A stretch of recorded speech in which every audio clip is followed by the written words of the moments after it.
Charlie Kirk's assassination by deranged leftist loyalists exposes the same cowardly fear-driven poison that fuels Marxism, political Islam, and jihadist terror. This unholy alliance of weak, bitter ideologies thrives only by tearing down Western civilization, silencing truth, and feeding on destruction. Their hatred cannot be reasoned with, it must be crushed. The civilized world has no choice but to confront and dismantle this toxic ideology so that Charlie's fearless fight for liberty becomes the rallying cry of a stronger, freer America, wrote Iranian Americans for Liberty on X.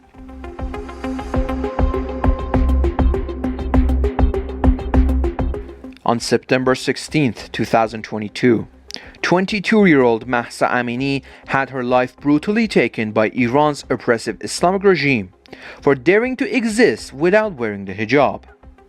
She was murdered for wanting her basic freedom, yet her death ignited a wave of outrage that the world could not ignore. From the streets of Tehran to voices across the globe, people rose to demand justice and the end of tyranny.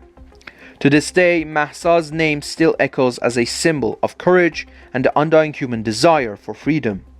Her memory lives on in every protest, every voice that dares to be free, and every heart that dares to dream of a world where no one is controlled for simply being themselves.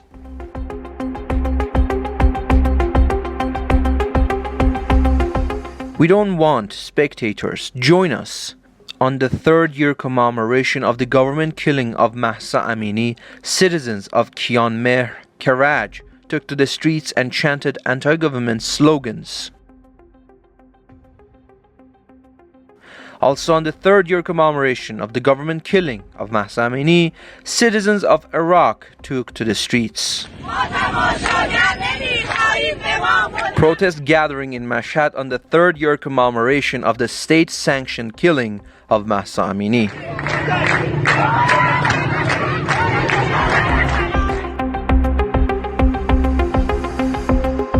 Mizan news agency affiliated with the judiciary of the Islamic Republic announced that the execution of Babak Shahbazi, accused of spying for Israel, was carried out.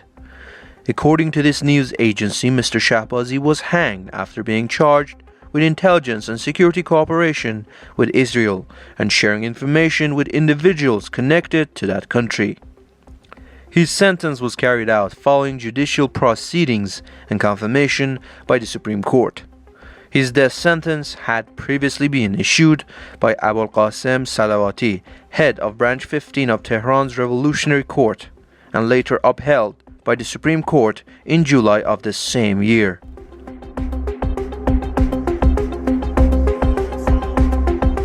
Kayhan Shahbazi, brother of executed political prisoner Babak Shahbazi, shared a video with his child addressing the Islamic Republic.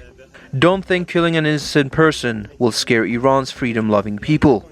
You're dead wrong if you believe this will silence us. Fellow Iranians, don't dwell on my mother's tears. Look at the determination in the eyes of Sam, Yasmin, and the young generations. They will stand against tyranny, traitors, and sellouts until the end.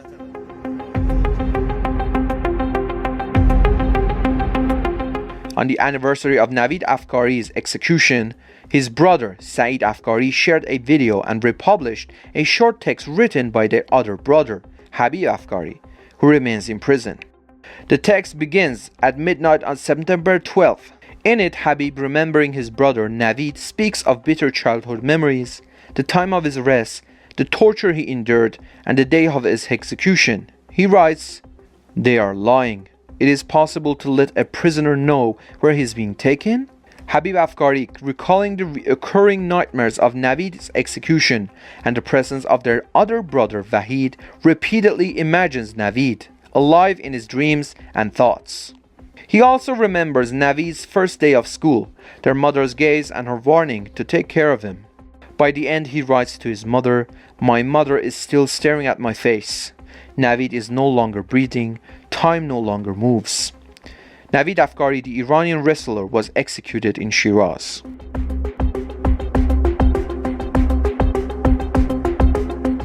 A brave young woman in Karat shouted, "You've turned Iran into a prison."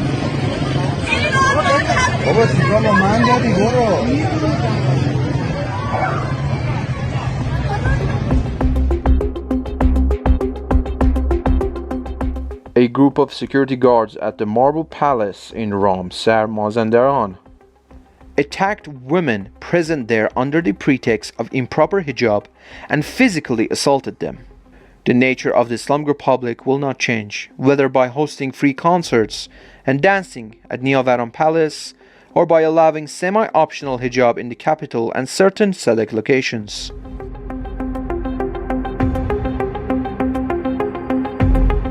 With the growing number of protesters, the Islamic Republic's suppressive forces fled the Qal'e Hassan Khan neighborhood in Tehran.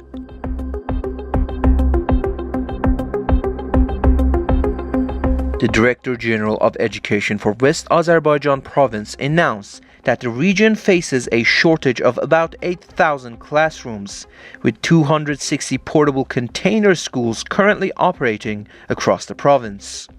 He noted that this shortage puts particular strain on students in rural and disadvantaged areas.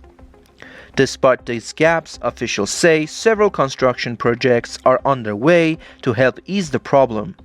Around 1,700 new classrooms are under construction and scheduled to be completed by the end of the year, and plans are in motion to gradually phase out container schools. West Azerbaijan has more than 700,000 students enrolled in over 5,000 schools. Education experts warn that while the new building projects will address part of the demand, the continued growth in student numbers means the gap between actual needs and available facilities will likely remain significant.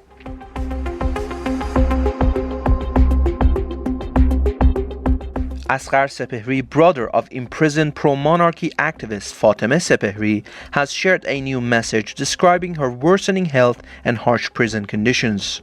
According to him, Ms. Fatemeh's doctor prescribed 10 sessions of physiotherapy, but prison authorities have blocked this treatment. Her left arm has already undergone 3 surgeries, and her right arm also requires an operation, yet she has received only a few cortisone injections. Mr. Asghar added that painful masses have developed in her shoulder and chest. Despite ultrasound and mammogram tests, no concrete treatment plan has been provided. He noted that Fatemeh also suffers from heart disease, diabetes, and high blood pressure, and underwent open heart surgery only to be sent back to prison without a medical furlough. He described the prison environment as a source of severe psychological pressure, citing the 9-month lockdown of Ward 5 and the cutting off of phone calls by officials. Mr. Asghar further highlighted the government's double standards.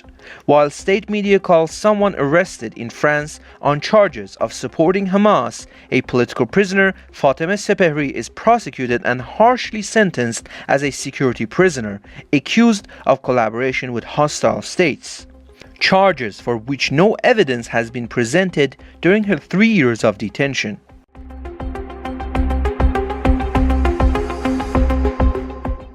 A new case has been opened against Abbas Wahidian Shahrudi, an imprisoned writer and civil activist held in Vakilabad prison in Mashhad, and it has now entered the interrogation phase.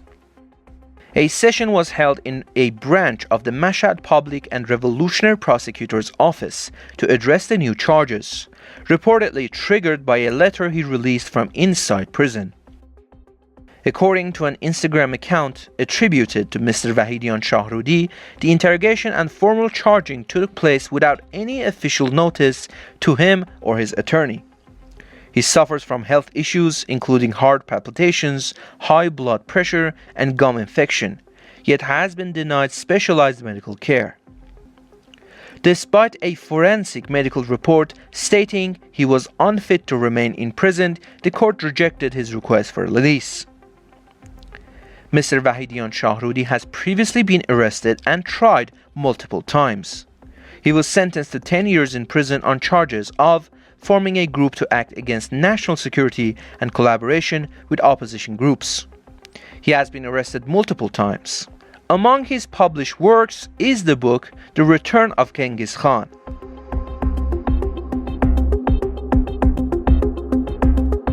Dr. Hamid Qara Hassanlu, a physician and one of those arrested during Iran's nationwide uprising, is serving a 15-year prison sentence in Yazd. He has had no contact with his family, heightening concerns about his health given his multiple medical issues. According to informed sources, during the most recent in-person visit, prison officials initially limited family visitation to 1 hour, later extending it to an hour and a half after Dr. Qara Hassanlu protested. During that meeting, he voiced objections to the restrictions. Since then, there has been no communication, and it is believed he may have been taking some form of protest action in response to the prison authorities' behavior. Dr. Qara Hassanlu is a well-known figure among those detained in the nationwide protests, and his poor health and lack of access to adequate medical care have long raised serious concerns about his condition.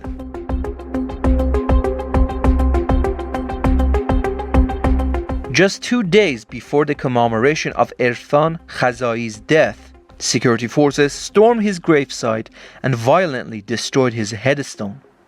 The shattered pieces were left scattered on the ground, inflicting fresh pain and pressure on his grieving family.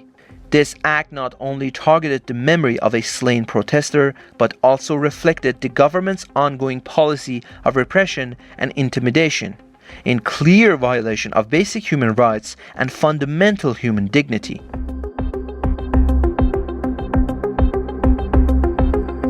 The city of Sabzewar witnessed public protests over the worsening economic situation.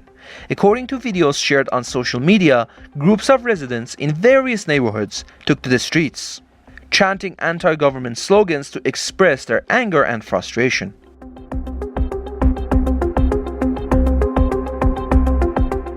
Hundreds of candidates for the National Education Ministry hiring exam gathered in protest outside the administrative and recruitment organization in Tehran.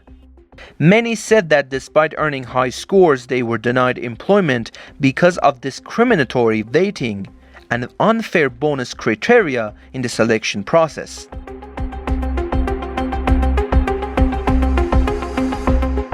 A group of Shaheen model car buyers gathered outside Saipa's sales office on the Karaj Special Road to protest the company's long delivery delays.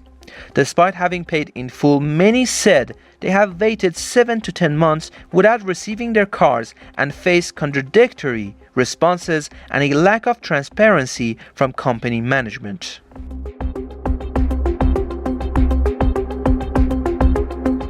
Customers of Kusha Khodro staged a protest over the company's failure to deliver on its commitments. They said 19 months have passed since their last payment and 13 months since the contract deadline, yet no cars have been delivered.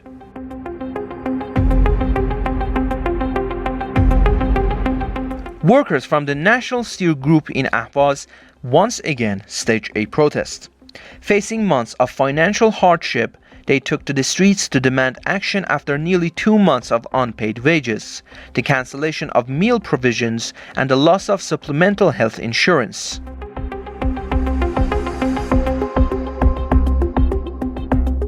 Contract workers and third-party staff at South Pars in Asaluye staged a protest over the government's failure to implement the job regulation plan and the uncertainty of their employment status.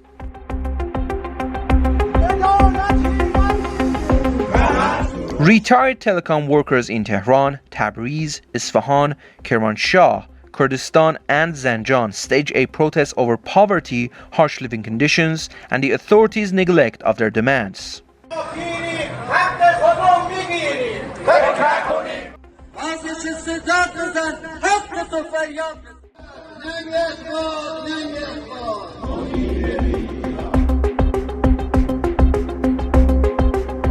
Patients and their families held a protest outside the Food and Drug Administration in Tehran, chanting, "Where is the medicine?" They denounced the country's severe drug shortages.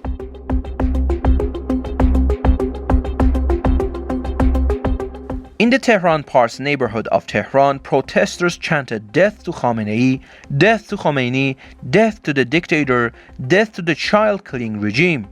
Khamenei, the Zahhak, which means Satan, we will bury you in the ground."